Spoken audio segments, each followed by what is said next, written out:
ప్రతి ఒక్క వాహనదారుడు ఇప్పుడు నేను చెప్పబోయే విషయాన్ని తెలుసుకొని ఉండాలి.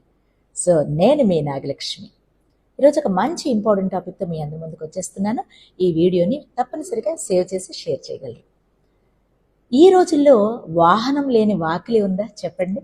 సో మీరు సేఫ్గా ఉండాలంటే ఒక విషయాన్ని మీరు ఖచ్చితంగా తెలుసుకొని ఉండాలి. మీ వాహనానికి టైర్ ఉంటుంది కదండి, ఆ టైర్ గరిష్ట వేగ పరిమితి ఎంత అనేది మీకు ఎలా తెలుస్తుంది?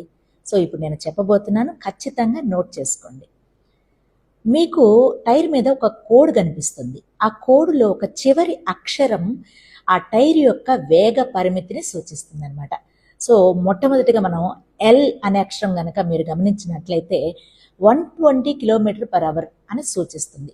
సో తర్వాత నెక్స్ట్ వచ్చేసేసి ఎన్ కనిపిస్తే 140, అలాగే పి అయితే 150, క్యూ అయితే 160, ఆర్ అయితే 170, ఎస్ అయితే 180, టీ అయితే 190, హెచ్ అయితే 210, అలాగే వి అయితే 240, అలాగే డబ్ల్యూ అయితే 270, అలాగే వై అయితే 300 km/h. సో మీ టైర్ యొక్క వేగ పరిమితిని ఈ విధంగా డిస్క్రైబ్ చేయబడింది. ఇంతకు మించి గనక మీరు లిమిట్ దాటినట్లయితే టైర్ బద్దలయ్యి ప్రమాదం జరిగే అవకాశం ఉంది. కాబట్టి ప్రతి ఒక్కరూ ఈ విషయాన్ని తెలుసుకోవాలి. మీరు సేఫ్గా ఉంటూ అదర్ రోడ్ యూజర్స్ కూడా సేఫ్గా ఉంచే బాధ్యత మీ పట్ల ఉంది. కాబట్టి ఇది ప్రతి ఒక్కరూ తెలుసుకొని ఆచరించి పాటించండి. Thank you.